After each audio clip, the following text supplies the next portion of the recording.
Bigambo, who is a governance expert, as well as Ndegwa Njiru, who is also a governance expert and High Court advocate. Gentlemen, many thanks for joining us on Weekend Express. So let's begin with taking a look at us on the dailies this morning. And we begin with what's on the Saturday Standard. On the front page, there are billionaires behind campaign financing. And we're seeing names here for both Jubilee and NASA. It is estimated that in the last general election, presidential candidates used a combined total of about 50 billion shillings. So that's a story that continues. On page 4, a special report of the paper, the irony of Kenya's campaign laws that can barely scratch the surface. Towards the end of last year, we saw IEBC attempt really to implement the Electoral Campaign Financing Act, but that was widely rejected, dismissed. Why do you think it is that we have such expertly drafted laws but so enthusiastically ignore them at the same time? Well, you know, the people who come up with those pieces of legislation have got an interest in that matter.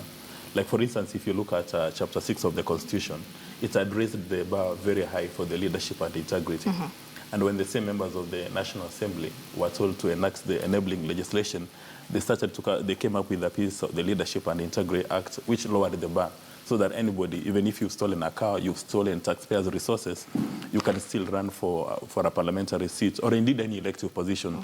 So the same is the case for the campaign financing, that the principal beneficiaries of these resources. So it's unlikely that they can raise the bar so high so that they're not going to be beneficiaries.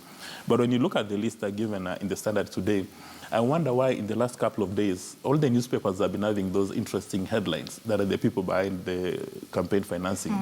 But one would have expected, if the journalists who are doing the investigative pieces are actually serious, to go the extra mile and expose the cartels that are financing both parties, Jubilee and NASA, so that we are able to establish their interest. For instance, when you look at Jubilee... What makes you think they're cartels, first of all, financing these parties? Well, when you look at the two political parties, it's unlikely that any rational human being would want to give a fortune to these political parties.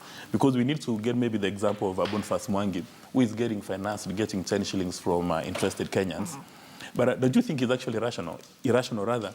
If you get somebody like I've seen in the page one, there are people like Simba or Mdhoka giving as much as 1 billion. If you're able to write a check or wire 1 billion to a political party, what is your interest and what do you expect in return? I doubt whether any rational human being in Kenya would have so much love for Jubilee or President Kenyatta and then just give him 1 billion without a consideration. Now, these are the people at the end of the day, if Kenyatta retains position, these are the people who are given all these infrastructure projects. Like, for instance, if you look at the standard gauge SGR, that would give you an indication of how mischievous we are. We are told by respected people, including the Economist publication from the UK, that ideally it would have taken 16 billion to upgrade the railway line. But now we decided to terminate a contract, get new players on board, using special purpose vehicle, and use an extra 311 billion. So now, who is this person who got 311 billion? In other words, how many billionaires and billionaires